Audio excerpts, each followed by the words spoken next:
Once upon a time, a woman named Amanda Adebayo believed she had found her happy ending, but her fairy tale was shattered by the man who promised her forever. This, however, is not the story of her downfall, but of her magnificent return. Our story starts at the very scene of her triumph, in a sunlit backyard where a party was in full swing. The chatter died down as all eyes turned to the gate. There stood Amanda, poised and radiant. Her ex-husband Austin paled, his pregnant new wife clutching his arm in a panic. The same man who dismissed her as defective goods 2 years ago was now paralyzed by the sight of 4 beautiful toddlers tumbling out of a white Lamborghini behind the woman he thought he had broken forever. As they say about karma, she doesn't just come back, she comes back in style. And sometimes she brings reinforcements. Her name was Amanda Okafor now. Though for 8 years she was Amanda Adebayo, desperately trying to be the perfect wife to a man who saw her as nothing more than a broken incubator.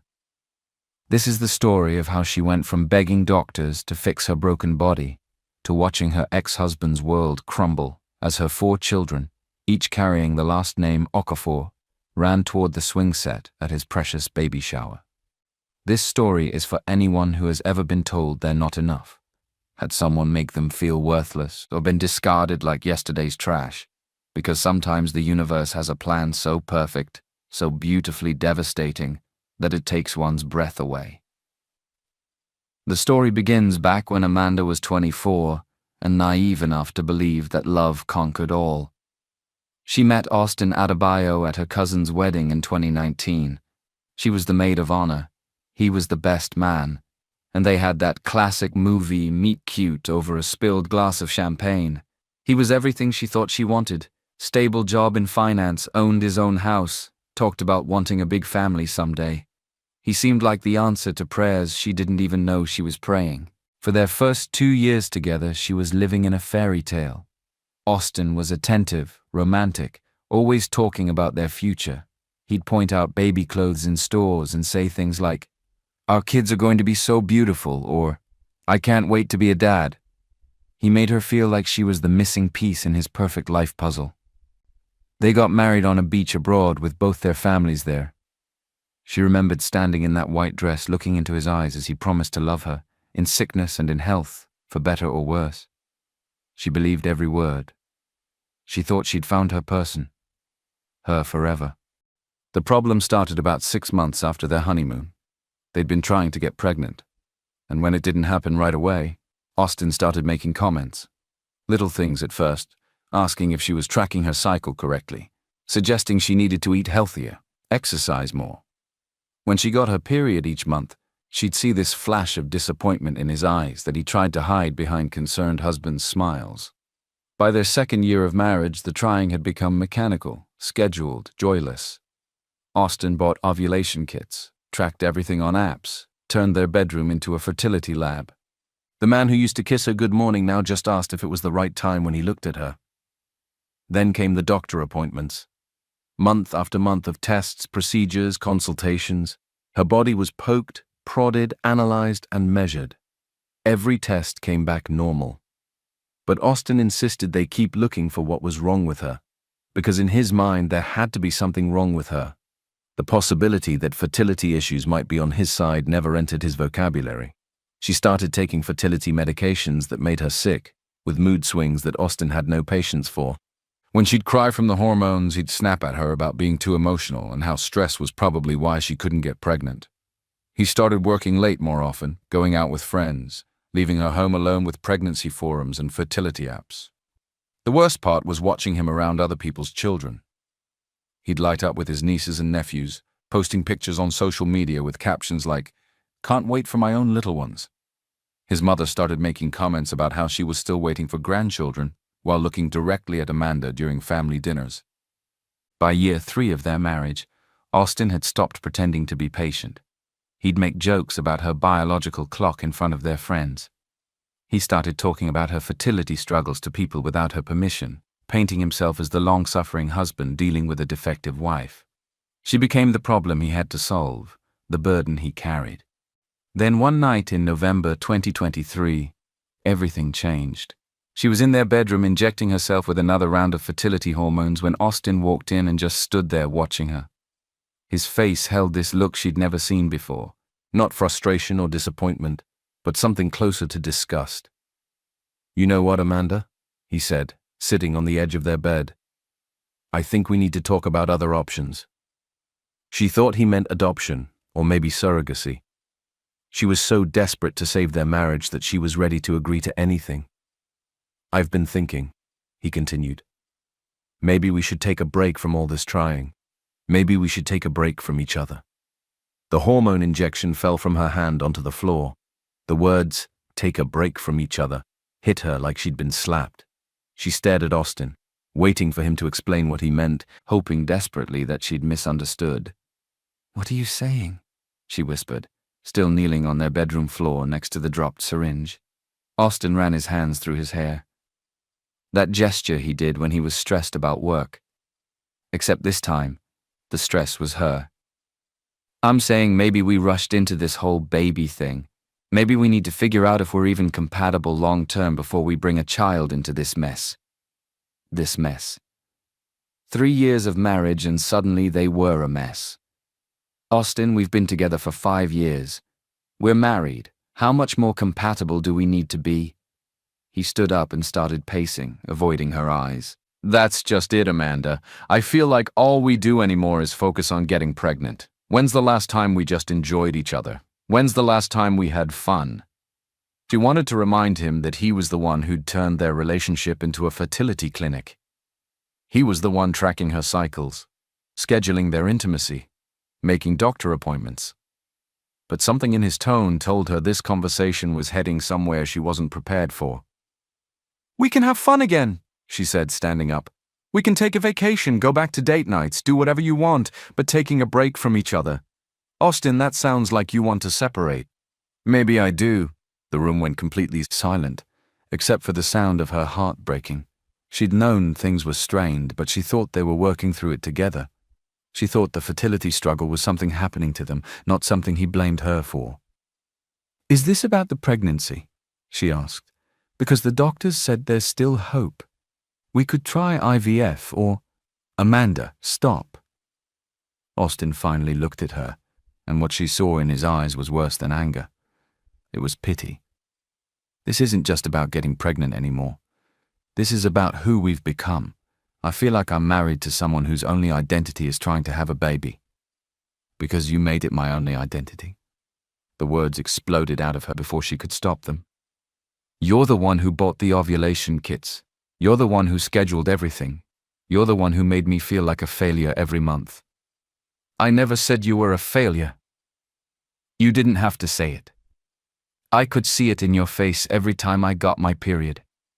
I could hear it in your voice when you talked to your friends about how hard this was for you. Like I was some kind of defective appliance you were stuck with." Austin's jaw tightened. "That's not fair, and you know it. I've been nothing but supportive through this whole process." "Supportive?" She laughed, but there was no humor in it. "Austin, you stopped touching me unless it was ovulation week. You stopped asking about my day unless it involved doctor appointments. You turned me into a project you were trying to fix." Maybe because that's all you became. The words came out harsher than he'd intended, and she watched him realize he'd said the quiet part out loud. "I mean, no, don't take it back. That's what you really think, isn't it? That I became broken and you got tired of dealing with it." They stared at each other across their bedroom, and she felt the foundation of everything she'd believed about their marriage cracking beneath her feet. This wasn't about taking a break from trying to conceive. This was about Austin being done with her. "I think," Austin said carefully, "we both need some space to figure out what we really want. I know what I want. I want my husband back. I want the man who used to hold me when I cried, who used to tell me everything would work out, who used to make me feel like I was enough just as I am. Maybe that's the problem, Amanda. Maybe you were enough for who I was then. But I've grown. I've changed. And maybe we're just not compatible anymore." The cruelty of it took her breath away. He was essentially telling her that his growth meant outgrowing her, like she was some phase he'd moved past. "So what are you saying? You want a divorce?" "I'm saying I want some time apart to think about whether this marriage is what either of us really wants anymore." She sat down on their bed, trying to process what was happening. "Where am I supposed to go? This is our house." "Actually," Austin said, and something in his tone made her blood run cold. "It's my house. I bought it before we got married, remember? But I'm not going to kick you out or anything. We can figure out the logistics." The logistics. He was already talking about their separation like a business transaction. "How long have you been thinking about this?" she asked quietly. Austin was quiet for a long moment. "Honestly, since the last IVF consultation when the doctor said we might need to consider more aggressive treatments. I just kept thinking about whether I wanted to go through all that and whether I wanted to go through it with you. Whether he wanted to go through it with her. Not whether they could handle it together, but whether she was worth the effort. Have you talked to anyone about this?" Another pause. "I've mentioned some of our issues to my brother, and my mom's been asking questions about why we don't have kids yet. So I've had to explain some things." Her stomach dropped. "You've been discussing our private medical situation with your family. They're concerned about me, Amanda. They can see how stressed I've been." "Stressed, Austin? I'm the one getting injected with hormones. I'm the one having procedures. I'm the one whose body is being treated like a science experiment. You're stressed? Do you think this has been easy for me? Watching you fall apart every month, dealing with your mood swings, having my family ask me constantly when we're going to have kids and not knowing what to tell them. You could tell them it's none of their business. Or you could get help and figure out why your body won't do what it's supposed to do." The words hung between them like a poison cloud. Austin's face immediately showed regret, but it was too late.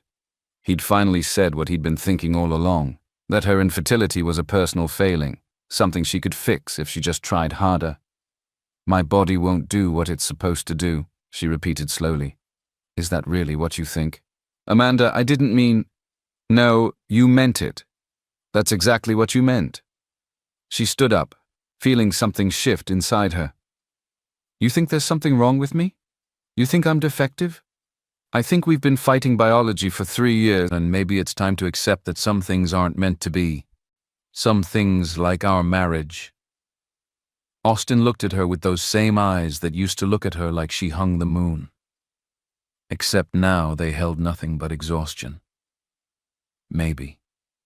That night, Austin slept in the guest room to give them both space to think. She lay in their bed staring at the ceiling, trying to understand how she'd gone from being the love of his life to being a problem he needed space from. The next morning, she found him in the kitchen making coffee. 1 cup. "I think I'm going to stay at my brother's place for a while," he said without looking at her. "Just until we figure things out." "How long is a while?" "I don't know. A few weeks. Maybe longer." She watched him pour coffee into his travel mug, the one she'd bought him for his birthday 2 years ago with "World's Best Future Dad" written on it. The irony was devastating. "Austin, can I ask you something?" He nodded, still not making eye contact. "If I could get pregnant tomorrow, would you still want this break?" For the first time in months, Austin looked directly at her. And in that moment, she saw the truth he'd been hiding. If she could give him a baby, none of their other problems would matter. If she could be the mother to his children, he'd put up with anything else. But since she couldn't do the one thing he'd married her for, everything else about her had become insufficient. "I don't know," he said quietly. But she knew, and for the first time in 3 years, she was grateful she couldn't give this man a child. Austin moved out on a Tuesday. He took his clothes, his electronics, and his coffee maker, leaving behind 3 years of marriage like it was a rental property he decided not to renew. For the first week, she convinced herself this was temporary. He needed space. He was processing. He'd come back once he realized what he was throwing away. She deep-cleaned the house, cooked his favorite meals, and froze them for when he returned. She even bought new sheets for their bed because she thought maybe a fresh start was what they needed. He called on day 8. "How are you holding up?" he asked, and for a second his voice held that gentle tone she remembered from when they first met. "I miss you," she said, gripping the phone like a lifeline. "The house feels so empty without you." "I miss you too," he said, and her heart lifted. But Amanda, I think this space is good for us. I'm sleeping better, thinking clearer. I think you should consider what this time apart is showing you too. What it was showing her was that she couldn't function without him. She'd built her entire adult identity around being Austin's wife, Austin's future baby mama, Austin's other half. Without him, she didn't know who she was supposed to be. I've been thinking about what you said, she told him, about taking a break from trying to get pregnant. Maybe you're right. Maybe we got so focused on having a baby that we forgot how to just be married. Yeah, Austin said, but something in his voice sounded distant. Maybe we did. So when are you coming home? We could start over, do things differently. There was a long pause. Amanda, I don't think I'm ready to come home yet. How much more time do you need? I don't know. I'm still figuring things out. What things, Austin? We've been married for 3 years. What is there to figure out? Another pause. Whether this marriage is something I want to keep fighting for.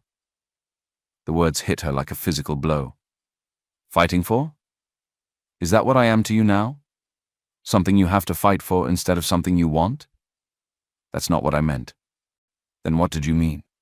I meant that maybe we've been trying so hard to make this work that we haven't stopped to ask if it should work. She felt something inside her starting to panic. Austin, I love you. You love me.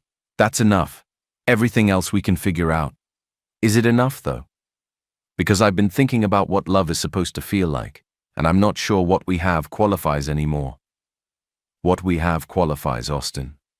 We made vows to each other, in sickness and in health, for better or worse. This is the worst part. This is when we're supposed to fight harder, not give up. Maybe, Austin said quietly. But I'm tired of fighting. That phone call lasted 2 hours with her begging and bargaining and promising to be different, better, easier. Austin listened with what felt like patience, but was probably just politeness. By the end, she'd agreed to give him more time, more space, whatever he needed. 3 weeks into their separation, Austin's mom called her. Amanda, my dear, I wanted to check on you. Austin told us about your temporary separation. Temporary. At least that's what he was calling it. I'm okay, Mrs. Adebayo. Just giving Austin the space he needs to work through things. Well, I want you to know that his father and I are praying for you both. Marriage is hard work, especially when you're dealing with fertility challenges. She felt her throat tighten. Thank you. That means a lot. Austin mentioned you might be taking a break from trying for a baby. That's probably wise. Sometimes when we want something too badly, we push it away. Did he say anything else about our situation? There was a pause. Just that you're both doing some soul-searching about what you want your future to look like. After she hung up, she realized Austin was managing the narrative.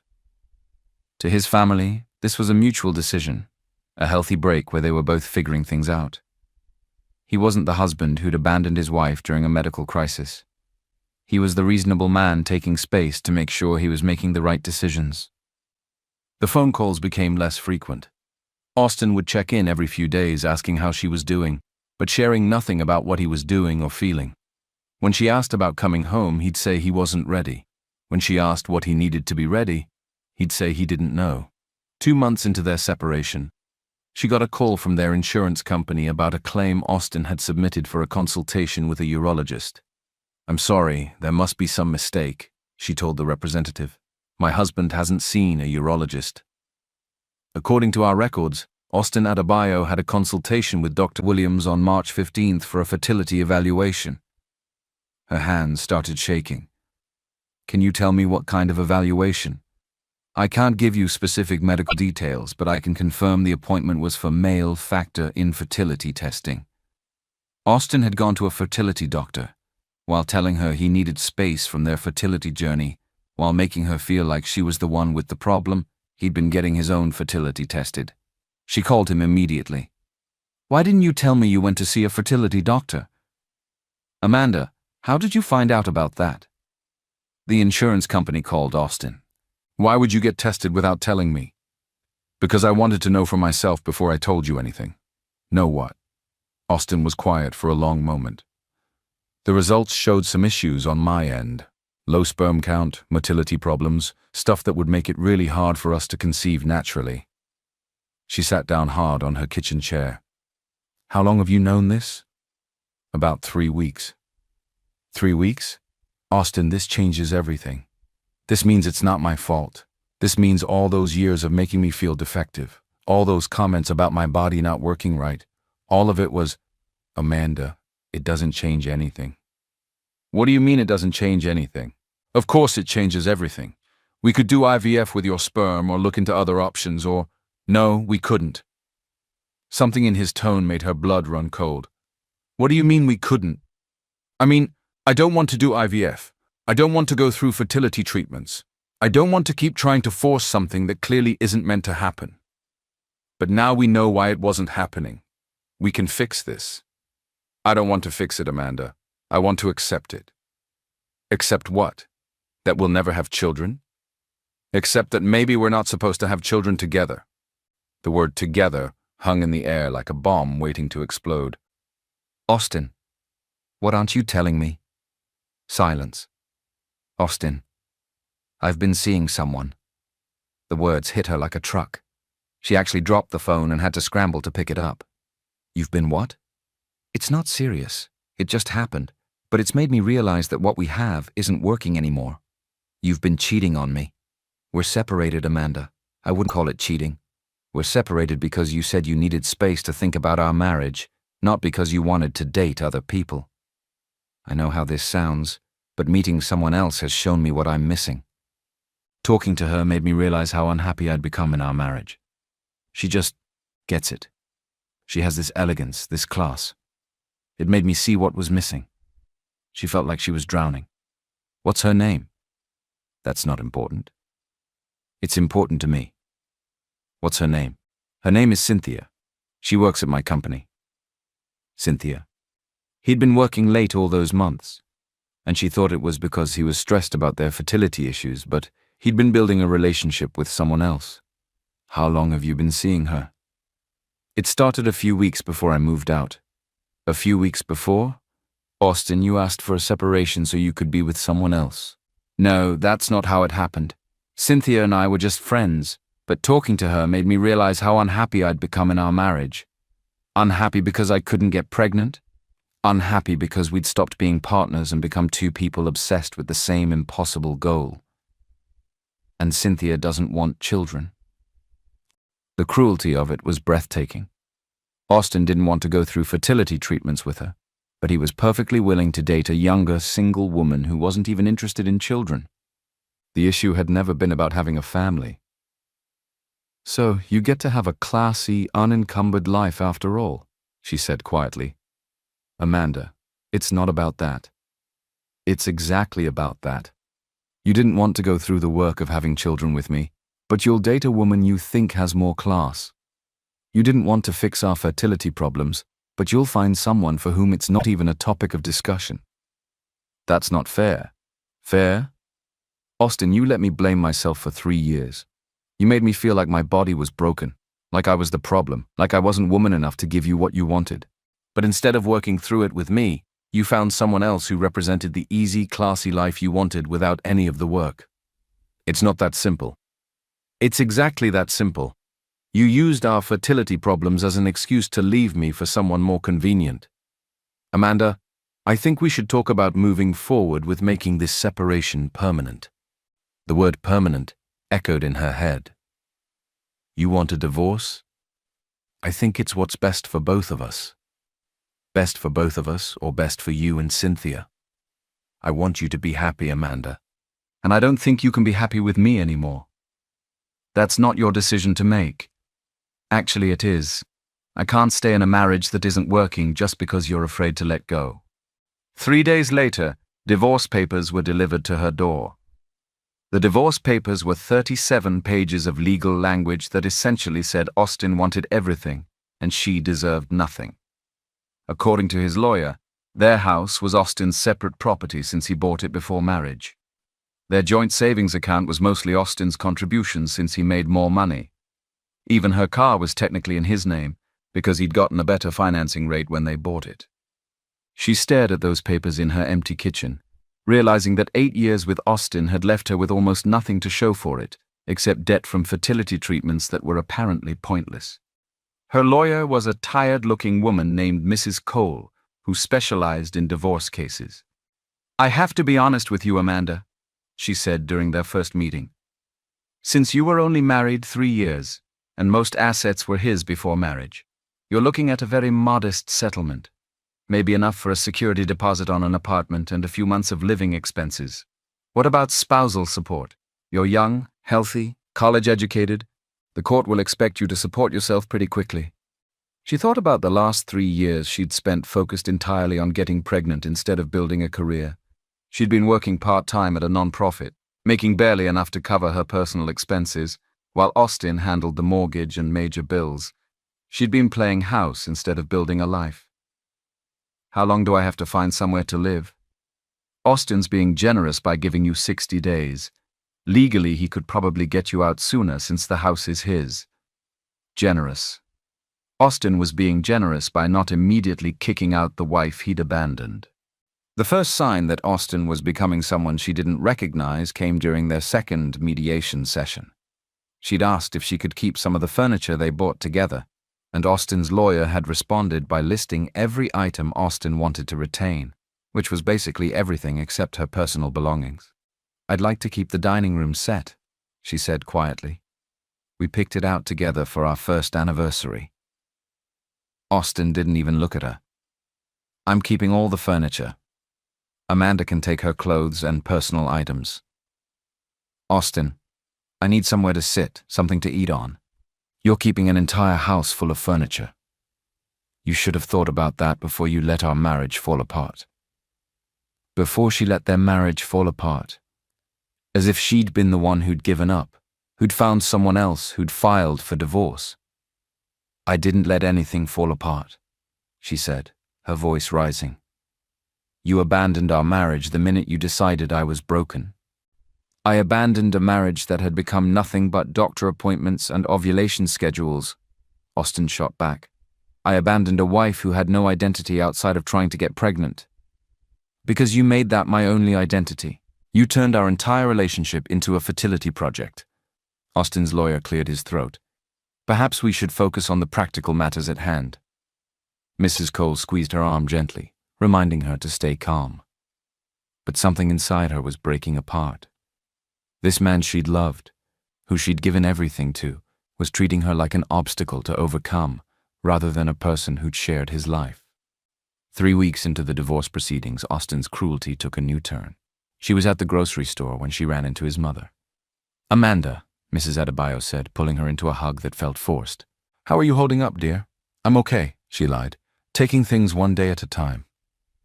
"Austin told us about the divorce papers. I have to say we're all quite shocked." She felt her stomach clench. "What exactly did Austin tell you?" "Well, he said you decided you couldn't handle the fertility struggles anymore, and that you'd asked for the divorce."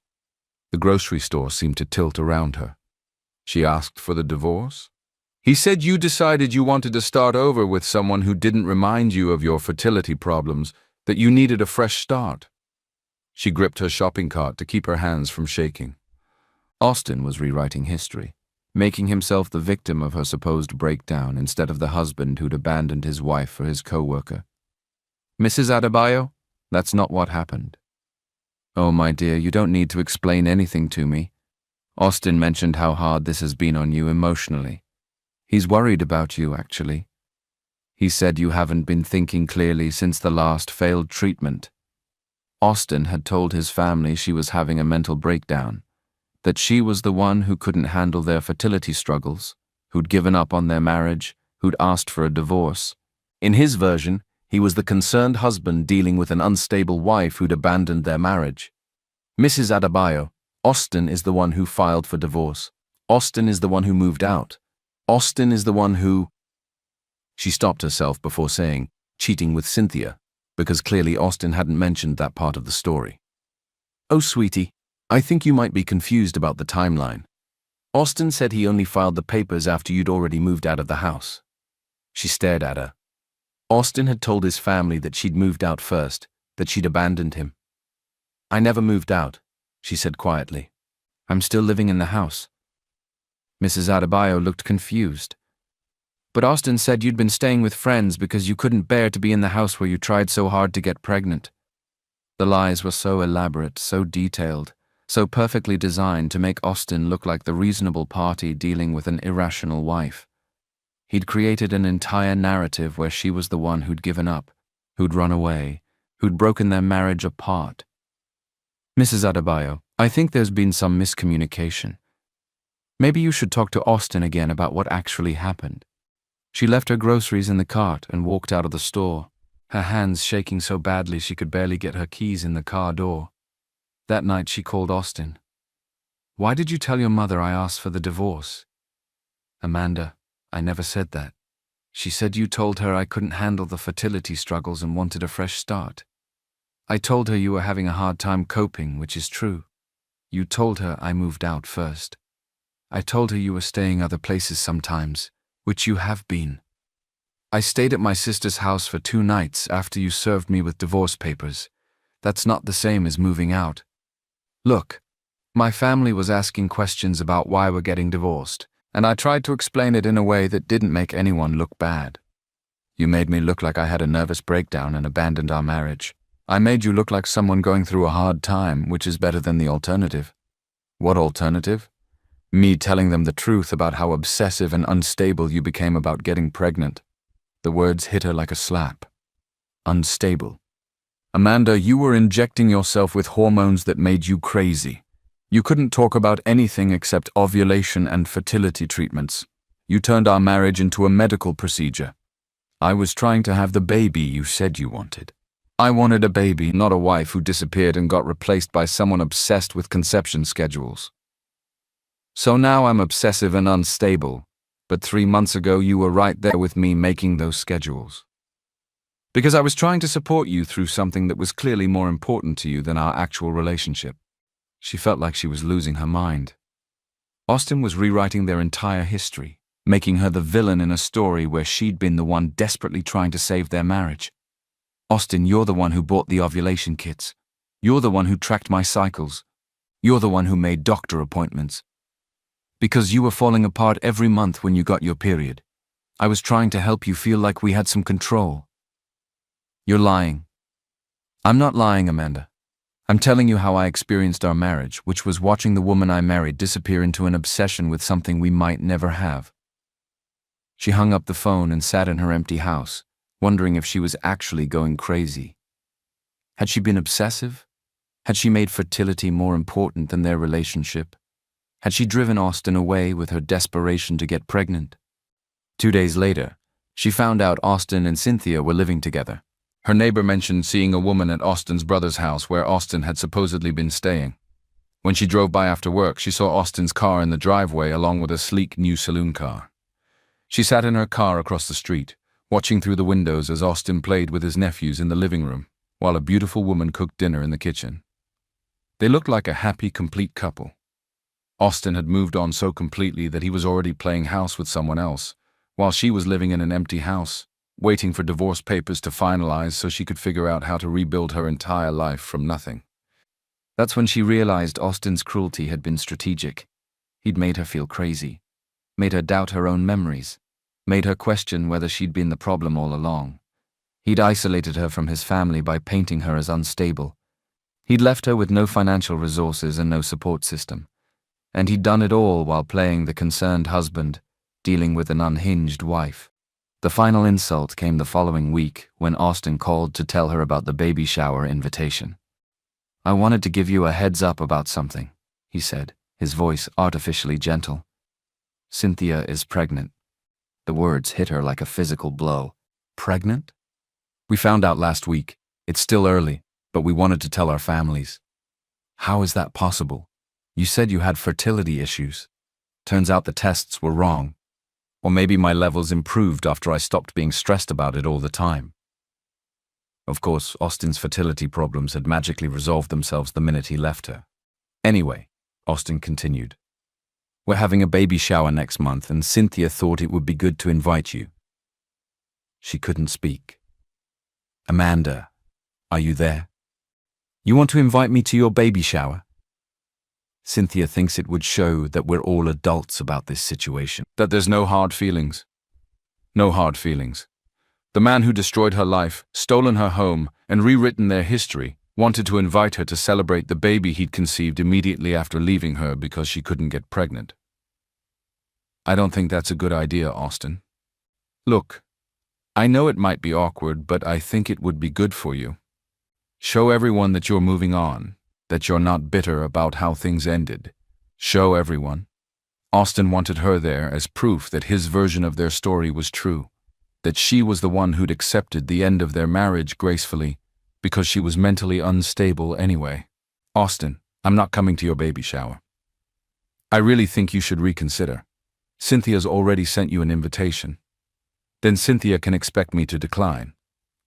Amanda, this is exactly what I'm talking about. You're letting bitterness control your decisions instead of doing what's healthy. What's healthy is me staying away from the man who destroyed my life. I didn't destroy your life.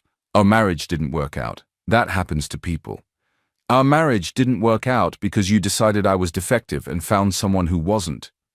Our marriage didn't work out because we became incompatible. And the fact that you can't accept that is exactly why I'm worried about you. Austin was doing it again, making her sound crazy for being hurt by his betrayal. Send me the invitation, she said quietly. Really? Send me the invitation, Austin. I want to see it. Great. I think this will be really good for everyone. The invitation arrived 3 days later, addressed to Amanda Adebayo, in elegant script on expensive cardstock. The return address was Austin's brother's house, where Austin was apparently still pretending he lived alone.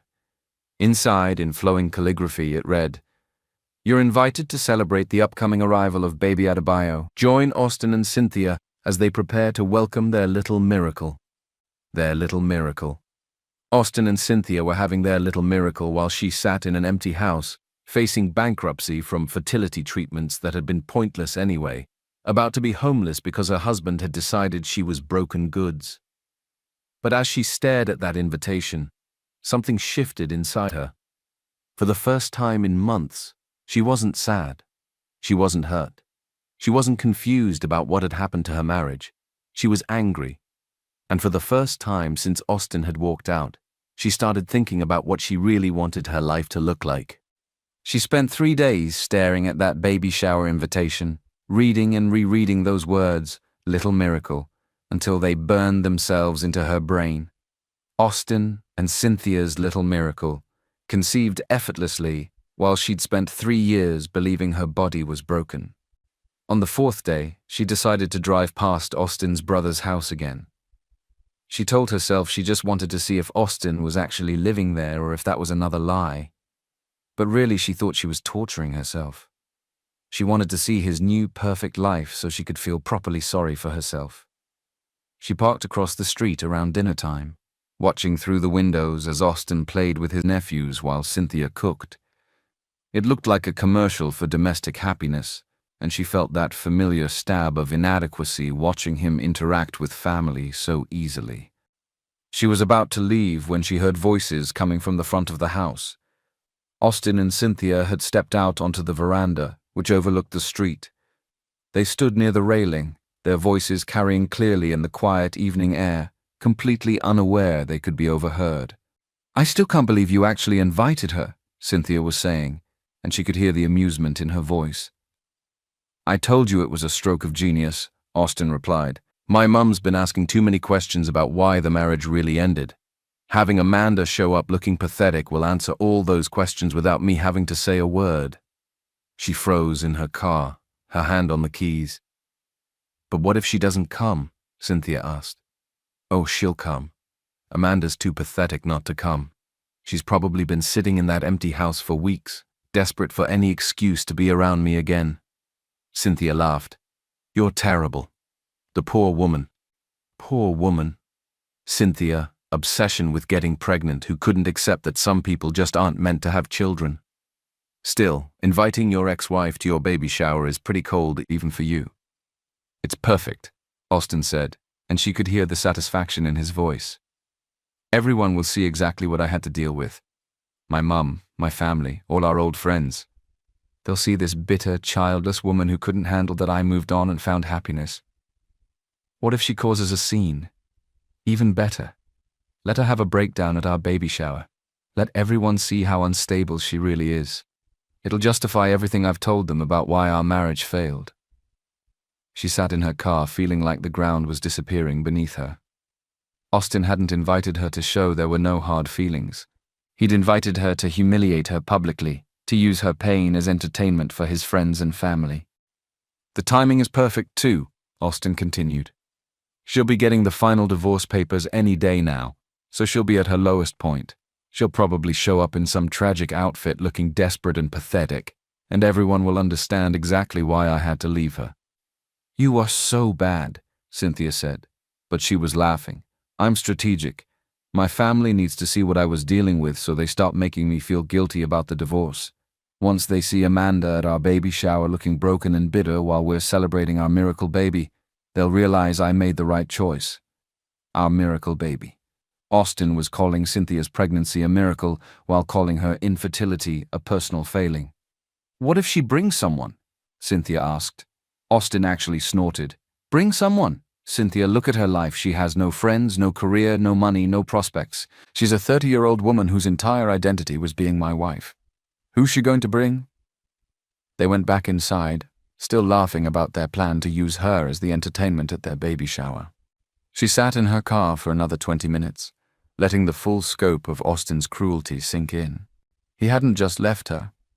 He hadn't just rewritten their history to make himself look better.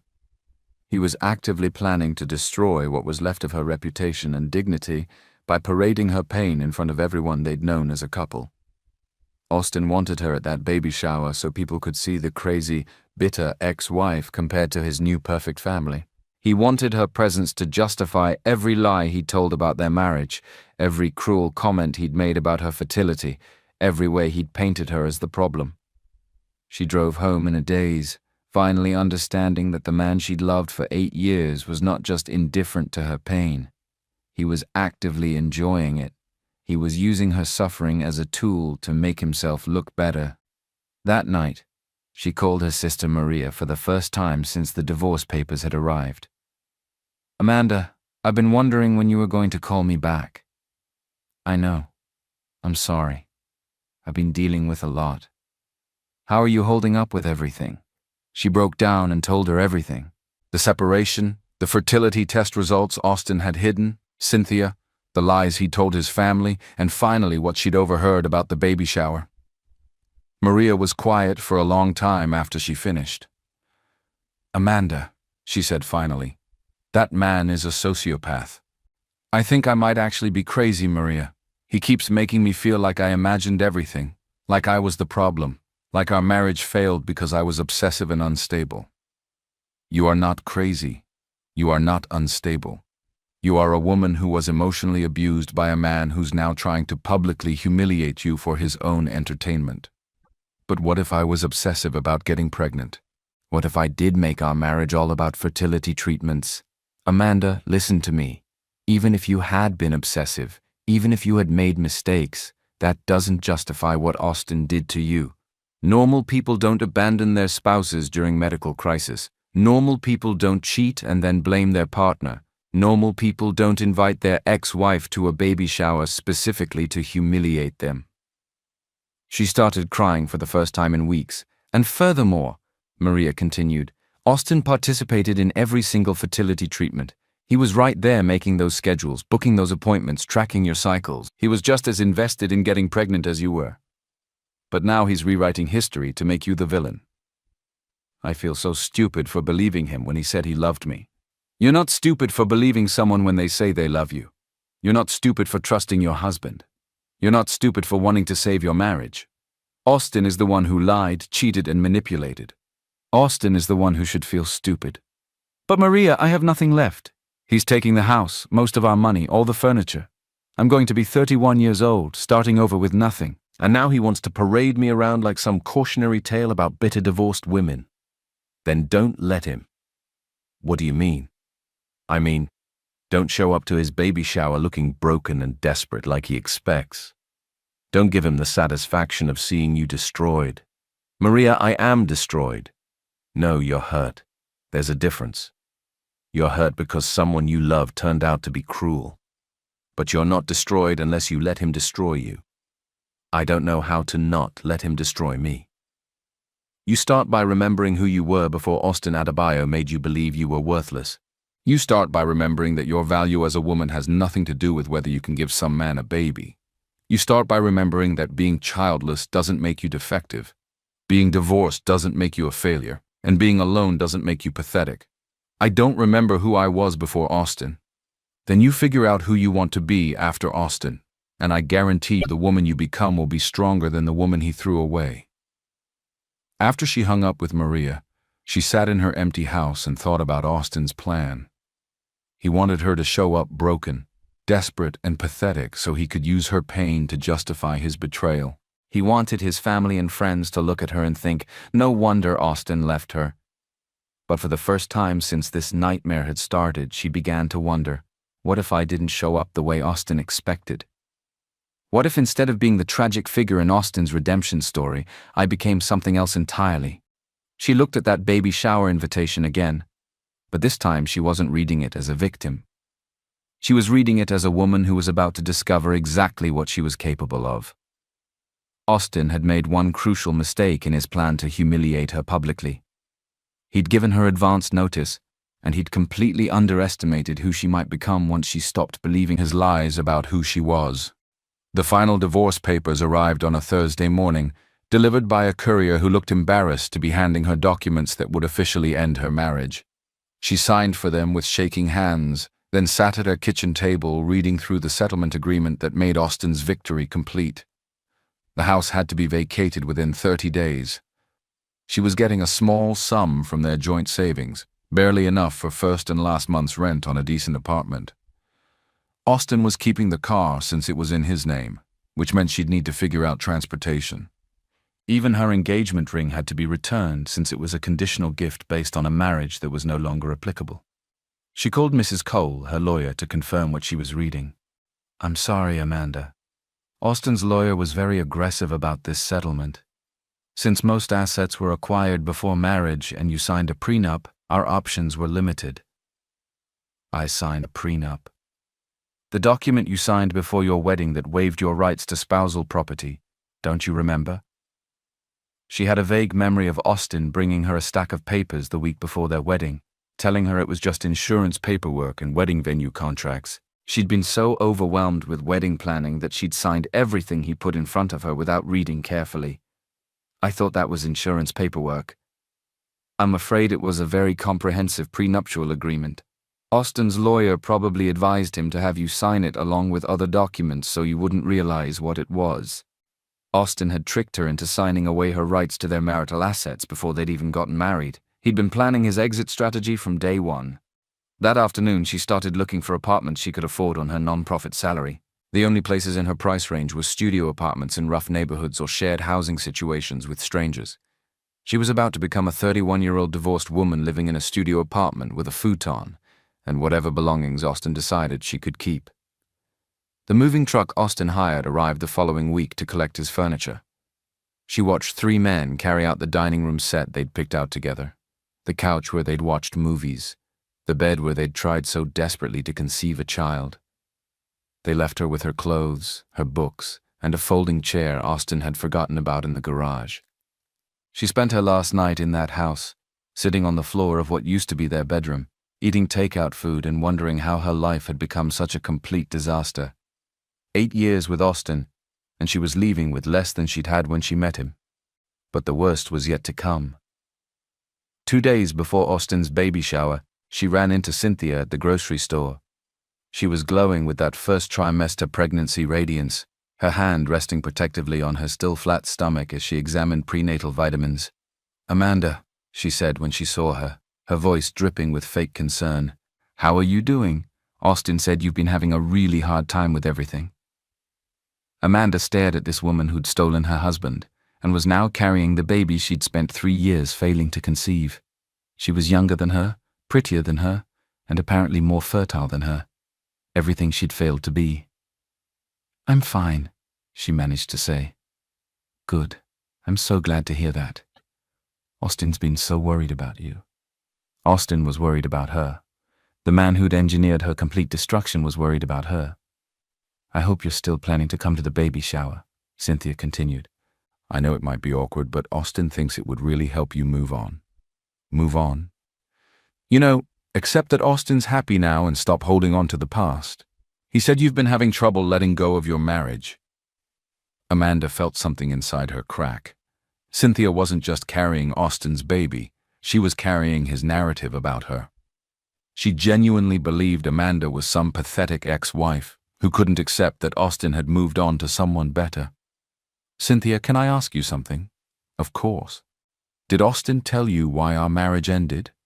He said you became obsessed with having a baby, and it put too much strain on your relationship, that you couldn't handle it when the treatments didn't work, and you started blaming him for your fertility problems. Austin had told her that Amanda had blamed him for her fertility problems, when the truth was that he blamed her for his fertility problems. Did he mention that he had fertility issues too? Cynthia looked confused. Austin doesn't have fertility issues. The doctor said our baby was conceived naturally. No problems at all. Austin had testing done that showed low sperm count and motility issues. I think you might be confused, Amanda. Austin and I got pregnant on our second month of trying. There's nothing wrong with Austin's fertility. Amanda stared at her, realizing that Austin had lied to her about his test results too. There had never been any fertility issues on his side. He'd invented that story to make her feel less alone in her supposed brokenness, then used it as another reason to leave her when he found someone else. Anyway, Cynthia continued, I hope you can be happy for us. Austin deserves to have the family he's always wanted. Austin deserves to have the family he's always wanted. As if she'd been selfishly preventing him from having children instead of desperately trying to give them to him. She walked away from Cynthia without another word, leaving her groceries in the cart again. In her car, she sat shaking with a rage so pure it scared her. Austin hadn't just left her for someone else. He'd systematically destroyed her sense of reality, made her question her own memories, and convinced everyone in their social circle that she was an unstable woman who'd driven away a good man. And now, he was planning to parade her in front of their friends and family as proof of how right he'd been to leave her. That night, she called Maria again. I can't do this anymore, she told her through tears. Austin has destroyed everything. My marriage, my home, my finances, my reputation. Even the woman he left me for thinks I'm the crazy ex-wife who couldn't handle that he was happy. Amanda, you need to get out of there. Come stay with me in the city for a while. Get away from Austin and his poison. And remember who you are. Maria, I can't afford a plane ticket. I can barely afford rent on a studio apartment. I'll send you a ticket. Just pack a bag and come here.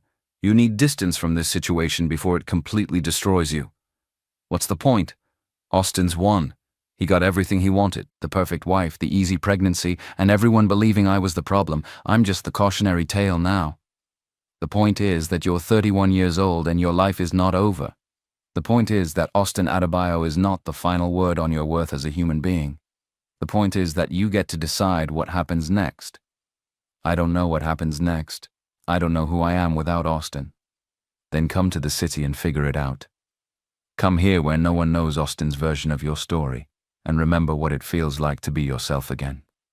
After she hung up with Maria, she sat in her empty house and thought about Austin's baby shower, which was happening in 2 days. He was expecting her to show up broken and desperate, ready to be humiliated for the entertainment of his friends and family. But Maria was right about one thing. Austin didn't get to be the final word on her worth. She looked around at the empty rooms that had once been her home, at the folding chair that was now her only furniture, at the suitcase she'd packed with the few possessions Austin had allowed her to keep. For 3 years, she'd let Austin convince her that her value as a woman depended on her ability to give him children. For 8 years, she'd let him define her worth based on how well she served his needs. For the past 6 months, she'd let him rewrite their history to make her the villain in his redemption story. But sitting in that empty house, something shifted inside her. Maybe it was rock bottom. Or maybe it was the moment she finally stopped believing Austin's lies about who she was. She pulled out that baby shower invitation one more time, reading those words, "Little Miracle," in Cynthia's flowing script. Austin wanted her there as his broken ex-wife. Proof of what happened to women who weren't good enough to keep him. But what if she didn't show up as Austin's ex-wife at all? What if she showed up as someone completely different? She picked up her phone and called Maria back. Maria, I changed my mind about moving. Really? When do you want me to book your flight? I don't want to run away from Austin's baby shower. I want to go. Amanda, I don't think that's a good idea. You heard what Austin said about wanting to humiliate you? I did hear what Austin said, and I've decided he's right about one thing. This baby shower is going to show everyone exactly who we really are. It's just not going to show what he thinks it's going to show. What do you mean? I mean, Austin has been telling everyone I'm a broken, bitter woman who couldn't handle that he found happiness. So, I'm going to show up at his baby shower and prove him right. I'm confused. Austin expects me to arrive looking desperate and pathetic. He wants his family and friends to look at me and think, thank God Austin escaped from that mess. So that's exactly what I'm going to give them. Amanda, that sounds like you're planning to humiliate yourself. No, Maria. I'm planning to let Austin humiliate himself. For the first time in months, she was thinking clearly. Austin had built his entire narrative around the idea that she was unstable, bitter, and pathetic. He'd convinced everyone that leaving her was an act of self-preservation. But narratives could be rewritten, and Austin had just given her the perfect stage to do it. She spent the next morning researching Austin's baby shower like she was planning a military operation. The party was being held at his brother Daniel's house, the same house where Austin had been pretending to live alone while actually playing house with Cynthia. According to the social media event page Cynthia had created, 60 people were invited, including Austin's entire family, his co-workers, and most of their former mutual friends. The guest list read like a catalogue of everyone who now believed Austin's version of their story. His mother, who thought she'd abandoned their marriage because she couldn't handle fertility struggles. His brother, who probably thought Austin was a saint for putting up with her obsession with getting pregnant. His co-workers who'd watched Austin find happiness with Cynthia after escaping his unstable ex-wife. She was studying the event photos Cynthia had posted, decorations in soft pastels, elegant table settings, a dessert table that probably cost more than her monthly grocery budget, when her phone rang. Miss Adebayo, this is Dr. Bello from the fertility clinic. I wanted to follow up on your recent test results. Her heart stopped. I'm sorry. What test results? The comprehensive fertility panel you had done 3 weeks ago. The results came back and I wanted to discuss some exciting findings with you. Dr. Bello, I haven't been to your clinic in over 6 months. According to our records, you had blood work and ultrasound imaging done on March 28th. Let me check. Yes, here it is. The results show excellent ovarian reserve, perfect hormone levels, and no indicators of any fertility issues whatsoever. She felt the room start spinning. That's impossible. I've been trying to get pregnant for 3 years with no success. Miss Adebayo, based on these test results, you should have no trouble conceiving naturally. In fact, your fertility markers are exceptional for your age. I'm actually surprised you haven't conceived already. Doctor, I think there's been some mistake. Let me double-check the information. Birth date November 15th. That was her. Yes, but I didn't have any tests done. The tests were ordered by your husband, Austin Adebayo. He said you were too emotional about the results to call yourself, so he wanted to handle the follow-up. Austin had ordered fertility tests for her without her knowledge, then lied about the results. Dr. Bello, what exactly did my husband tell you about my previous test results? He said you'd been told you had unexplained infertility, and that you were having a difficult time emotionally accepting the diagnosis. He wanted updated testing to see if anything had changed. And what do these new results show? They show that whoever told you that you had fertility problems was either incorrect or lying. Miss Adebayo, you're one of the most fertile women I've tested in my 20-year career.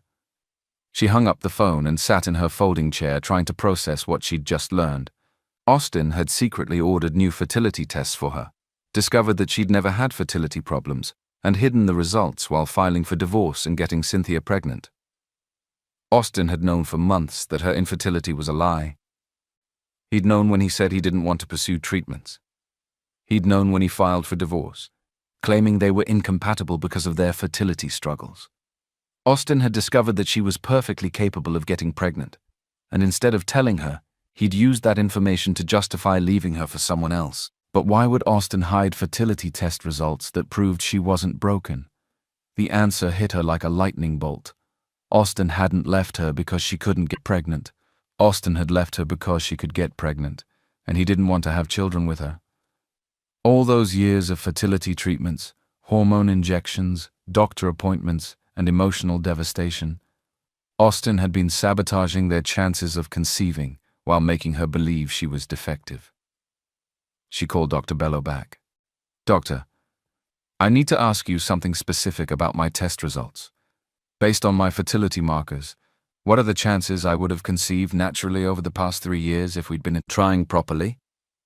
"Given your excellent fertility indicators, I'd estimate roughly a 90% chance of conception within the first year of trying, assuming normal male fertility and proper timing. What would prevent conception in someone with my fertility levels? Poor timing, male factor infertility, or deliberate interference with the conception process." Deliberate interference? What kind of deliberate interference? Birth control without the partner's knowledge, sabotaging fertility timing, providing incorrect information about ovulation cycles. Unfortunately, I've seen cases where one partner secretly prevents conception while the other partner believes they're trying. Austin had been sabotaging their attempts to conceive while convincing her that she was the problem. She thought back to all those months of tracking her cycle and how Austin had been the one managing the timing. How he bought the ovulation kits and interpreted the results. How he'd scheduled their intimacy around what he claimed were her fertile days. Austin had been deliberately mistiming everything while making her believe they were trying their hardest to get pregnant. For 3 years, she'd injected herself with hormones, undergone painful procedures, and blamed her body for failing to do something Austin was actively preventing from happening. And when he'd gotten tired of the charade, he'd secretly confirmed that she was perfectly fertile, then used their infertility struggles as justification for leaving her for a woman who he felt was more his speed, someone who offered an escape into a different kind of life. She called Maria immediately. "Maria, I need to tell you something, and it's going to sound insane." "What happened?" He told her about Dr. Bello's call, about the test results Austin had hidden, about the realization that he'd been sabotaging their conception efforts while making her believe she was broken. Maria was quiet for a long time. "Amanda," she said finally, "that's not just cruel, that's psychological abuse. Austin didn't just lie to you. He systematically destroyed your sense of reality while causing you physical and emotional harm. Maria, what if Austin never wanted children with me at all? What if he just liked the idea of being married, but when it came time to actually start a family, he realized he didn't want it to be with me? Then he should have been honest instead of torturing you for 3 years. But don't you see? Austin couldn't just say he didn't want children with me because then he'd look like the bad guy. So instead he made me believe I couldn't have children. Made everyone believe our marriage failed because of my fertility problems. Then left me for someone else so he could have a life free of that baggage, a life with someone he thought was more sophisticated. That's diabolical. It's perfect. Austin gets to be the victim of unfortunate circumstances instead of the husband who abandoned his wife because he didn't want to have children with her. He gets the life he wants without any of the work or commitment, and I get to be the broken woman whose body failed her marriage." But sitting there with this new information, she realized Austin had made one crucial mistake. He'd assumed she would never find out the truth. Austin was planning to parade her at his baby shower as proof of his good judgment in leaving her. He wanted everyone to see the bitter, childless ex-wife compared to his new pregnant partner and think he'd made the right choice. But Austin didn't know that she now knew the truth about everything. He didn't know that she had proof of his lies, evidence of his manipulation, documentation of his cruelty. Austin thought he was inviting his broken ex-wife to be humiliated at his baby shower, but he was actually inviting someone who could destroy his entire carefully constructed narrative with a single phone call. She looked at that baby shower invitation again, but this time she wasn't seeing it as a victim. She was seeing it as an opportunity. Austin wanted to use her as entertainment at his party. Fine, but the entertainment wasn't going to be what he expected. She picked up her phone and started making calls. Not to airlines, not to apartments, to find somewhere to hide. She started calling people who could help her become someone Austin would never see coming.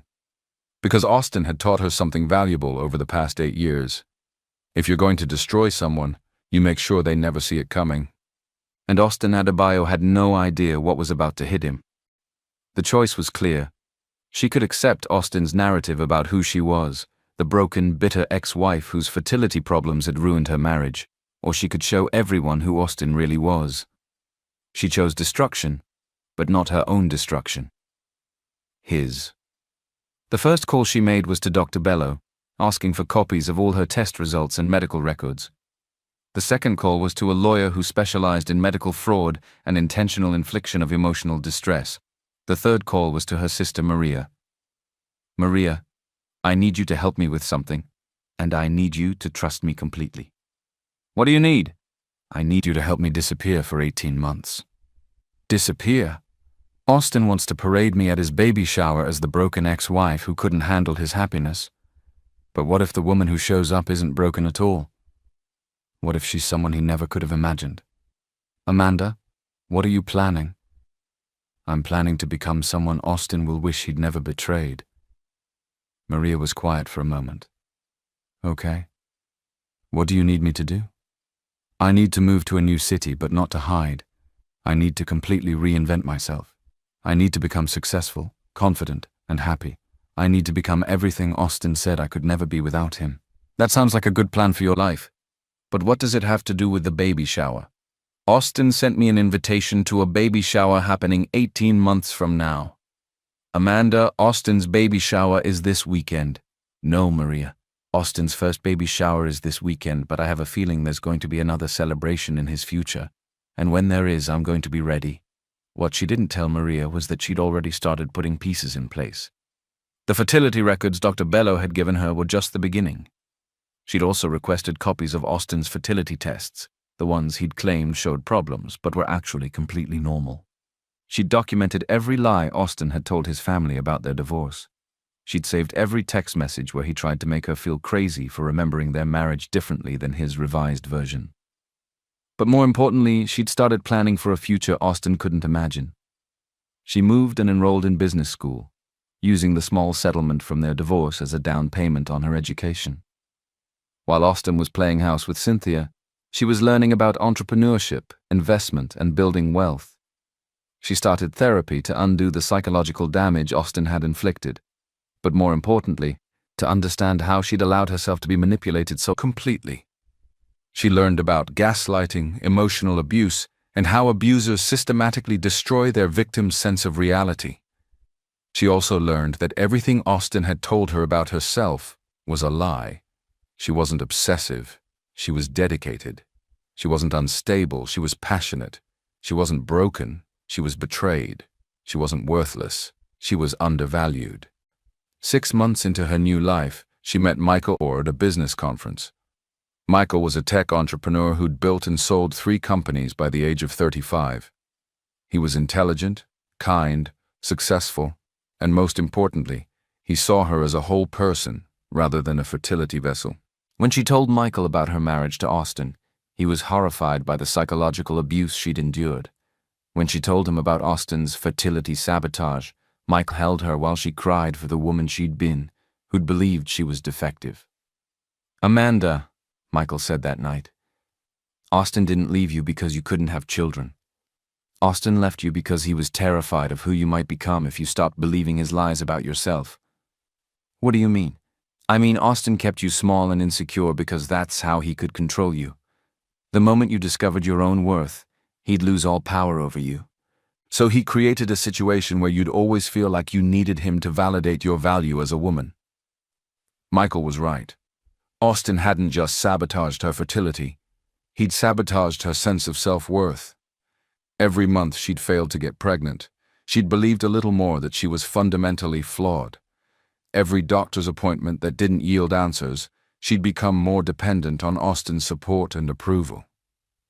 Austin had been systematically destroying her confidence. so she'd never believed she deserved better than what he was giving her. But Michael saw something in her that Austin had tried to erase: potential. Within a year, Michael and Amanda had launched a consulting firm that helped women start businesses after major life transitions like divorce or job loss. The company was immediately successful because they were solving a real problem, helping women rebuild their lives after being torn down by circumstances or people who'd underestimated them. Michael and Amanda fell in love while building something meaningful together. When he proposed, it wasn't because he needed her to complete his life. It was because he wanted to share his life with someone he genuinely admired and respected. But the real miracle happened when they decided to start a family. She got pregnant on their second month of trying, exactly like Dr. Bello had predicted she would with her excellent fertility. When the ultrasound showed they were having twins, Michael cried with joy. When the next ultrasound revealed they were actually having quadruplets, Michael spun her around the doctor's office, laughing about how they were going to need a bigger car. 4 babies, Michael said, kissing her. Our little team. Are you sure you can handle 4 babies at once? Amanda, I can handle anything with you. You're the strongest woman I know. Michael had seen her build a successful company from nothing. He'd watched her heal from years of psychological abuse. He'd witnessed her discover her own worth and refuse to settle for less than she deserved. To Michael, she wasn't a woman who'd failed at her first marriage because of fertility problems. She was a woman who'd survived emotional torture and emerged stronger. When their quadruplets were born, 2 boys and 2 girls, all healthy and perfect. I want the world to know these children belong to our family, he said. I want everyone to know how proud I am to be their father and your husband. So, Anna, John, Sarah, and Peter Okafor came into the world as part of a family built on mutual respect, genuine love, and shared dreams. Amanda was adjusting to life as a mother of 4 when Austin's second baby shower invitation arrived. The envelope was addressed to Amanda Adebayo at her old address, but the post office had forwarded it to her new home, a sprawling house in an exclusive neighborhood that Michael and she had bought to accommodate their growing family. She stared at the invitation, realizing Austin had no idea that Amanda Adebayo no longer existed. The woman who'd been broken by his betrayal had been replaced by Amanda Okafor, entrepreneur, mother, and wife to a very successful man. Cynthia's having another baby shower? Michael asked, reading over her shoulder. Apparently. And Austin still thinks I'm the pathetic ex-wife who never got over him. Are you going to go? She looked at Michael holding Sarah while John crawled around his feet, and she thought about the woman she'd been when Austin left her. That woman had believed she was worthless without a husband, broken without children, and destined to live as a cautionary tale about women who couldn't keep their men satisfied. But the woman she'd become had built a multi-million-dollar business, married a man who worshipped her, and given birth to 4 beautiful children who would grow up knowing their mother was powerful. Actually, she said, smiling at Michael, I think I am going to go. Should I be worried about Austin trying to manipulate you again? Austin can't manipulate someone who knows exactly who she is and what she's worth. Besides, I think it's time Austin learned who I really became after he threw me away. Michael grinned. Should I be worried about what you're planning to do to him? Austin spent years making me believe I was broken. He used my supposed fertility problems to justify destroying my life. He paraded my pain as entertainment for his friends and family. And now I'm going to show him exactly what he lost when he decided I wasn't worth fighting for. The baby shower was being held at the same country club where Austin and Amanda had celebrated their anniversary 3 years ago. As she pulled into the parking lot in her white Lamborghini, a gift from Michael when their company hit its first $1 million in revenue, she could see Austin through the window holding court with his friends, while Cynthia showed off her pregnant belly to the other women. She checked her appearance in the rearview mirror. Designer dress, professional makeup, confidence radiating from every pore. She looked like success, happiness, and everything Austin had convinced her she could never achieve without him. But the real surprise was in the back seat. Anna, John, Sarah, and Peter Okafor, 18 months old and absolutely perfect, were dressed in matching outfits and ready to meet their mother's ex-husband. As she unbuckled the first car seat, She thought about Austin's plan to humiliate her at his last baby shower. He'd wanted everyone to see the broken, childless woman who'd been too damaged to keep him satisfied. But Austin had made one crucial error in his calculations. He'd assumed she would stay broken. Instead, she'd used his betrayal as fuel to become everything he'd told her she could never be. And now, Austin was about to discover that the woman he'd thrown away had become the woman he'd never deserved in the first place. She lifted Sarah out of her car seat and smiled as she gurgled happily in her arms. "Ready to meet Mommy's old friend," she whispered to her. "He's about to learn what happens when you underestimate a woman who refuses to stay defeated." As she walked toward the country club entrance with 4 beautiful children and the confidence of a woman who'd rebuilt her entire life from the ashes of Austin's cruelty, she could see guests starting to notice them through the windows. Austin's conversation stopped mid-sentence as he caught sight of her through the glass. His face went completely white as he registered what he was seeing: the infertile ex-wife he destroyed, walking toward his baby shower with quadruplets and radiating the kind of success he'd convinced everyone she could never achieve. The entertainment portion of Austin's baby shower was about to begin. But once again, the entertainment wasn't going to be what Austin expected. The country club fell silent as she walked through the door, carrying Sarah, with Anna, John, and Peter toddling beside her in their matching outfits. Every conversation stopped, every head turned. Every person who'd believed Austin's story about his broken, infertile ex-wife stared in shock at the confident woman with 4 beautiful children who'd just walked into their narrative. Austin's champagne glass slipped from his hand and shattered on the marble floor. "Oh my goodness," someone whispered. "Is that Amanda?" Cynthia, who'd been showing off her pregnant belly to a group of women, turned around and her face went pale. The woman Austin had described as pathetic and childless was standing in her designer dress with quadruplets who were clearly thriving and happy. "Amanda," Austin said, his voice barely audible, "what are you doing here?" "You invited me, remember?" she said, her voice calm and confident. "You said it would be good for me to see how happy you are now." Austin's mother approached them first, her eyes wide with confusion. "Amanda, my dear, whose children are these?" "These are my children, Mrs. Adebayo, Anna, John, Sarah, and Peter Okafor." "Okafor?" Austin's voice cracked. "Yes, they have their father's name, my husband's name." The word husband hit Austin like a physical blow. He'd been so certain she'd never recover from their divorce, never find someone else, never have the family she'd wanted so desperately. "You're married?" Cynthia asked, her voice high and strained. "Very happily married. Michael and I celebrated our 2nd anniversary last month." "But Austin said you couldn't have children," Mrs. Adebayo said, looking confused. "He said that's why your marriage ended." Amanda smiled gently at Austin's mother, the woman who'd pitied her for years based on her son's lies. "Mrs. Adebayo, I think Austin might have misunderstood some medical information. As you can see, I had no trouble having children once I was with the right partner." Austin's face was cycling through emotions: shock, panic, rage, and something that looked like recognition that his entire world was about to collapse. "How old are they?" Austin's brother Daniel asked, doing math in his head. 18 months, she replied cheerfully. Daniel's eyes widened as he calculated backwards. "But that means you got pregnant almost immediately after your divorce was final." "Actually, I got pregnant about 6 months after our divorce. Apparently, Austin was incorrect about my fertility issues."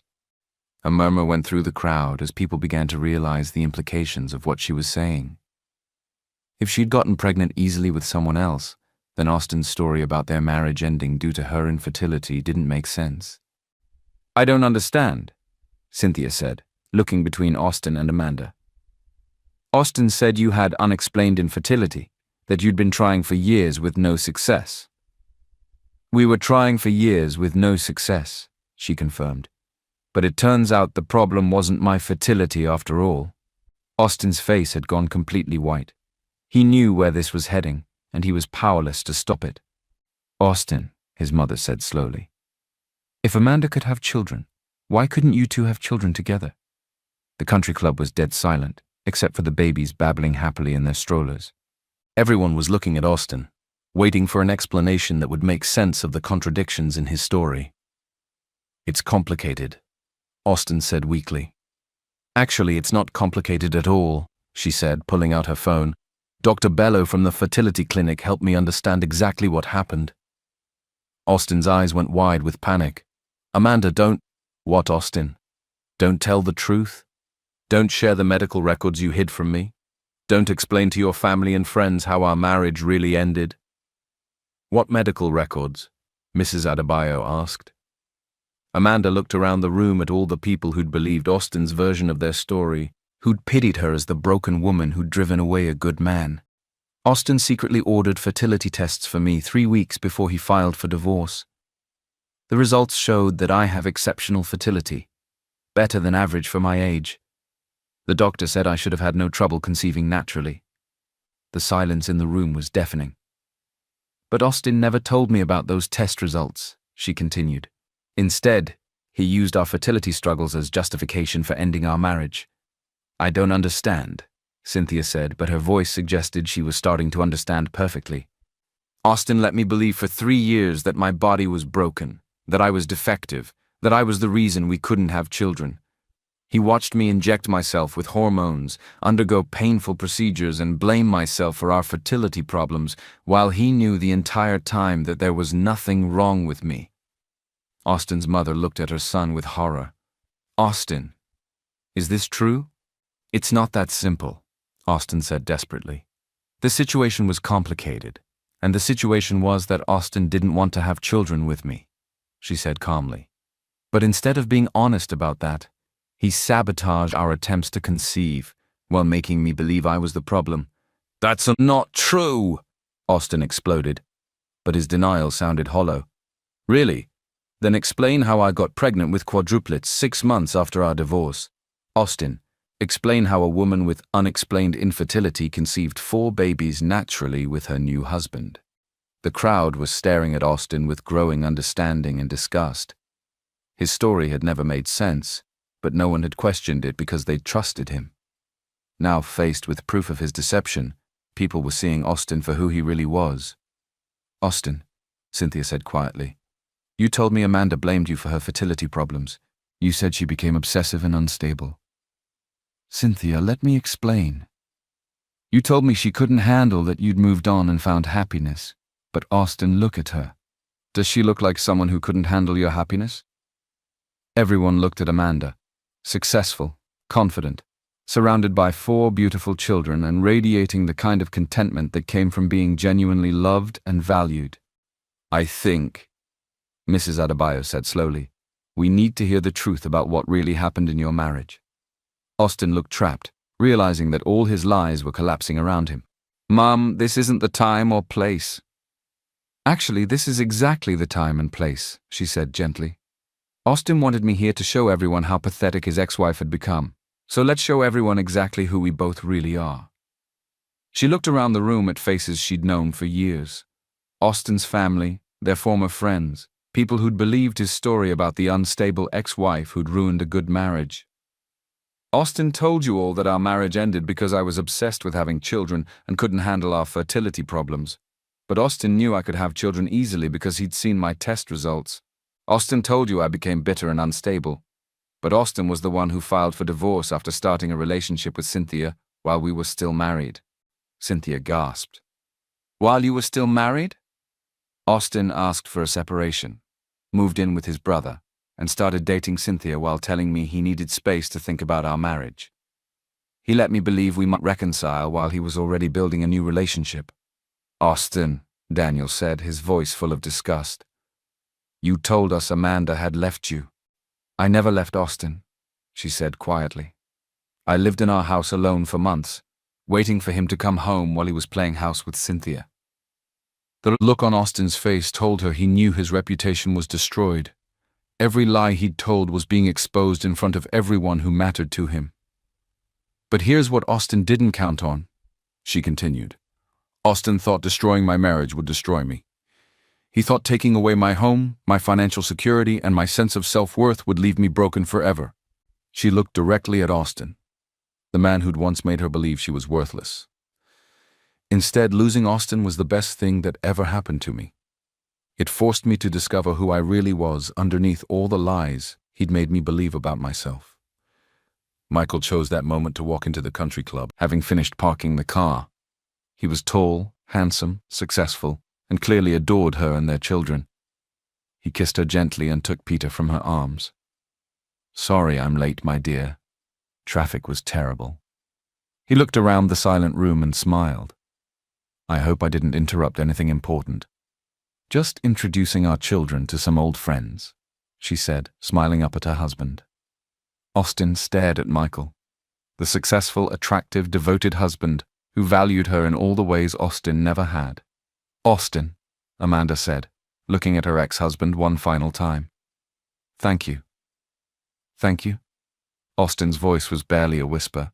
Thank you for showing me that I deserved better than settling for someone who saw me as broken.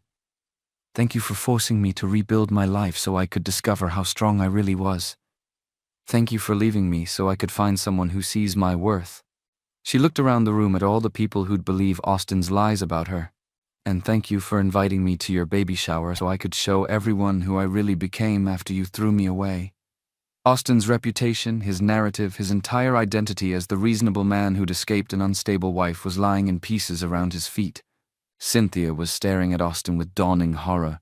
Austin's family was looking at him with disgust and shame. His friends were understanding that they'd been supporting a man who'd psychologically abused his wife for years.